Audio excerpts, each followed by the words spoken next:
Now today's video, the one you're watching right now, is a very special one because it's the first time ever that I'm making a fragrance video twice in 1 year. Usually, I only make one update, but lately I really just been getting into it. I feel like the fragrance community, the frag.com here on YouTube, has been super open arms to me. You guys are very constructive with your feedback. You give me a lot of great advice in the comments, and you guys just aren't really jerks about it. So I really love the fact that you guys are so cool, and I want to join the club of cool dudes that care about scents and stuff. So I really want to work on making my nose more mature and really working on deciphering different notes and stuff like that. I'm gonna start doing 2 a year, like a spring, summer, and now fall, winter. And this is that fall, winter video. And yeah, I'm looking forward to it. Let's make it happen. Ooh, I'm a pretty man. Ooh, that's that ugly style.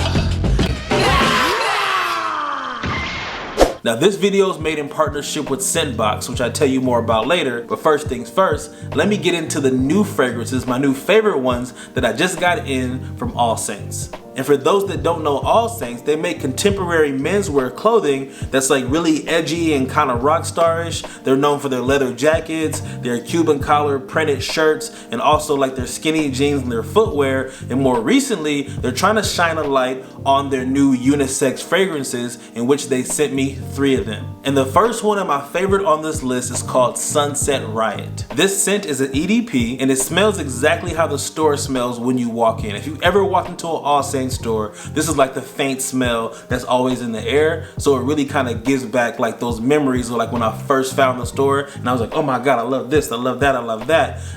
That's kind of the same feeling I get when I wear it. This is a great balance of floral and wood. You have this cedar wood that really grounds it as a manly scent, but still it has kind of a after smell or after scent of rose. I'm not sure what that's called. Can you tell me what it's called when you have a kind of an understated aroma, where it's kind of the thing that shrouds over everything, almost like a fog, right? You have the cedar, but then as the smell leaves you, as you kind of lose the scent, you still smell a little bit of that rose in there. It's a weird thing. If you have a better word or way to describe that, let me know right now in the comments. I told y'all, I'm trying to get my vernacular better, okay? But the point is, it's very manly yet sweet. This next one is called Metal Wave. It's also an EDP, and I would describe this as crisp and fresh. The magnolia flower in there is very pungent, but not to the point where it's overstated or garish. And you get some really good earthy and spicy notes in there from the papyrus. And I wouldn't say it's as sweet as Sunset Riot, but you do get a little bit of hint of sweetness in there, which I think is a great balance for the overall complexity of this scent. So even though I like Sunset Riot more, it's definitely my favorite of the 3, I would say this one does feel like a true winter scent. And finally we have Incense City, which is also an EDP, and honestly this is the one that disappointed me the most. It smells very womanly, and I don't necessarily have a problem with that if you're a guy that can pull off a more womanly smelling scent, but it also smells kind of older, if that makes sense. When you think of All Saints, you think of modern, current, new, but this kind of feels a little bit like auntie, mom. You got a little bit of cypress and cedar in there, so it's a little smoky, a little woody. But the incense is the strongest thing you smell in there, and it's an overpowering sweetness that just leans too feminine for me personally. Oh, and a quick update on Mont Blanc Legend and Grey Vetiver by Tom Ford. If you guys remember my September pickups video from last month, I just got those in the mail from Scentbox to give you a 30-day set of them whenever you order from them. Super convenient, great customer service, and I took them over to London and Paris with me over this entire trip. So while I'm using them, I'm kind of feeling them in my body. I'm asking my wife, how do you like them? And the overall consensus was Grey Vetiver, no. Mont Blanc Legend, yes. And starting with the bad, the Grey Vetiver just doesn't really mix well with my personal natural scent. The first couple times I wore it, it was fine, but I noticed that A, it fades fast. You have to put it on twice to have a full day in it. And then also, it just didn't mix well. It's a good citrus and wood mix, and it works for a lot of people, but just not me personally. And thankfully, Scentbox customer service is so cool, I was able to just send back the one I didn't like, and they're already sending me back a new one right now. But the one I did like though was that Mont Blanc Legend. It feels very luxury, very classy, but not pretentious. Like, you don't feel like you need to like dress up when you wear it. You don't have to be wearing a full suit and be going to a fancy gala. It's still normal and common and everyday enough to wear on the regular. And I see a lot of guys say that it smells like Abercrombie & Fitch Fierce, but in my opinion, there's not really much similarity there. Like, I used to work at Abercrombie & Fitch. It was my first job when I was 18. So Fierce, I stayed far away from because I smelled it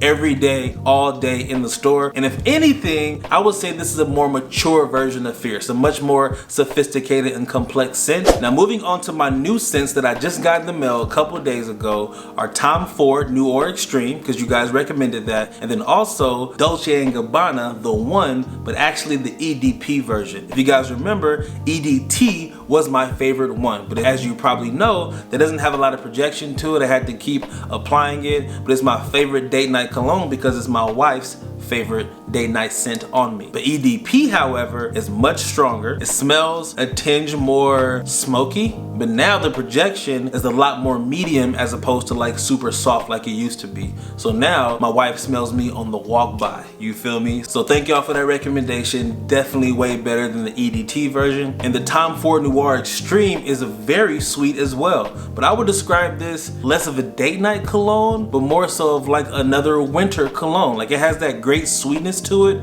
that almost is like a flan or like a tiramisu, like a dessert type of situation. It has a very strong and like well-balanced profile and presence to it. I like it a lot. And obviously I got the 30-day size from Scentbox, but if you look up the actual bottle from Noir Extreme, it looks super vintage and classic. I might have to go ahead and just get the full thing because I do like it a lot. My wife seems to be a fan of it, and it might be a good, just another cologne for me to have for the fall winter season. And last but not least, we got my everyday cologne, still all the way from 2018, is Another 13 by Le Labo. And don't get me wrong, y'all been giving me some great suggestions, but no matter how many Scentbox sends me every single month in my subscription, even though it's a great way to not commit to a full bottle, I still get a full bottle of Another 13 every single time. I take it so serious, bruh, I actually have the beard oil as well. I went to London, I ran out of my travel size, I refilled it.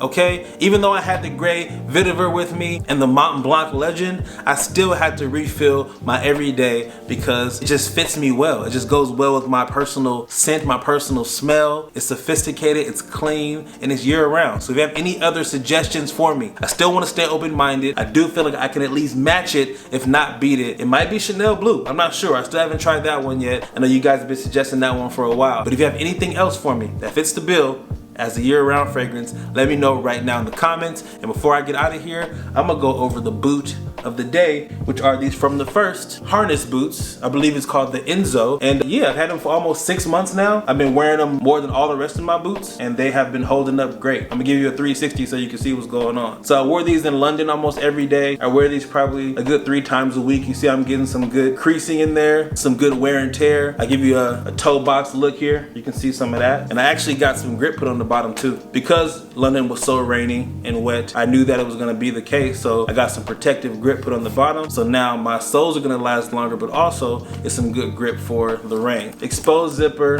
that Italian leather is still holding up strong. These are still my #1 favorite boots in my entire collection. I love them, I wear them all the time, 10 out of 10 for me. If you wanna see more boot videos or you have any requests about, like, I know you guys been asking for comparison videos and stuff like that, I'm more than happy to make that, you feel me? And that's really all I got for y'all. Thank you so much for your time, and I will see you on the next one.